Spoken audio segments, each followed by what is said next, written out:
Во февруар месец оваа година имавме голем пат на Тиквешкото езеро, на нивото.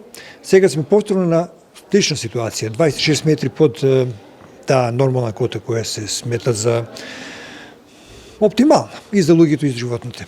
Вчера бевме таму и навистина е таква состојбата, лоша е. Како гледате, како ја коментирате оваа состојба? Неколку пати сме дискутирале на целокупната ситуација во нивото Тиквешко езеро за заштита и на населението и на самите рибен фонд и целокупното друго растение, а нормално и за имотот на луѓето кои што ги имаат тама и општина Каваци инвестира во делот на инфраструктура, водовод, патишта, улично осветлување.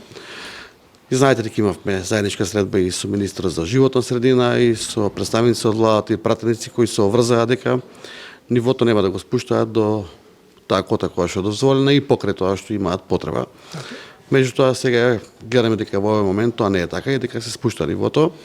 Дури го внесува некои документи во службен вестник објавени. Да, објавија, меѓутоа мислам дека по нашите информации кои што ги имаме дека со прогласувањето на воредна, односно така наречена кризна состојба енергетска, тоа е аргумент да може да вората ја спуштат на пониско ниво, што за мене лично не е охрабрувачки и не е единствена работа да се спушта нивото до таа кота.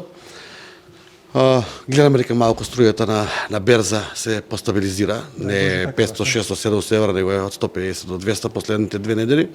Така да ја апелирам до надлежните да го имаат во предвид и тоа. Тие најавуваат сопирање на вода. Да се намали производството на капацитетот од ХЕЦ Тиквеш, да може нивото да го одржуваме и покрај тоа што оваа есен имаме прилично сува есен, да очекуваме нормално нови дождови, снегови, каде што таа акумулација пак ќе биде до кој ниво. Трајното решение неколку пати сме го дискутирале, сме го кажале, и за развој туристички, и за инфраструктурски, трајното решение на Чебрен галиште за добивање на кота нула на Тиквешкото езеро. Вчера во разговор добив едно вакво сознание. Истата вода што се испушта да се враќа повторно за да се одржува нивото. Во некои земји тоа е пракса. Што мислите за ова недоговорено меѓу нас прашање? Вие како стручник од, речеме, од областа која... Од она ја што ми е лично познато, да, такви вариабилни централи постојат. Да.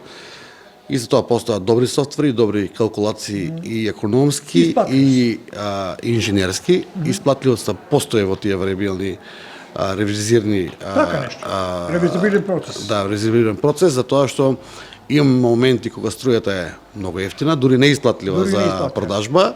Имаме моменти кога струјата е со висока цена, така да мислам дека државата, МЕПСО, ЕЛЕМ, че воспоставате еден таков систем по изградбата на таа централа, дека е исплатлив тој систем во дадени моменти да се прави, да се работи. Мислам дека таков систем е во Босна и Херцеговина, која што е една од извозниците на електрична енергија и е исплатлив како процес. Верувам дека тие такви проекти, големи проекти, стратешки проекти, дека не се правени преку ноќ и дека ги правеле соодветни стручни лица кои што ова на некој начин го оправделе и од енергетска гледна точка, и од економска гледна точка, и од животна средина, и немам зошто да не верувам, така да верувам во цела работа и дај Боже да тоа веќе да се отпочне и се изграде како Чебрен галиште. Еве, во овој наш животен, работен век да го дочекаме и тоа да како луѓе, како нација постигнеме нов енергетски капацитет во Република Македонија. Пошто и сами знаете сите капацитети кои што ги имаме во државата се исклучок на неколку, а стратешките капацитети кои што ги имаме енергетски се од времето на Југославија. Така да малтене можеме да кажеме дека не сме изградили ништо, така да еве дека се отпочне да се заврши таа работа. Мислам дека сите ќе поддржат тука и дека нема да има никаква дискусија.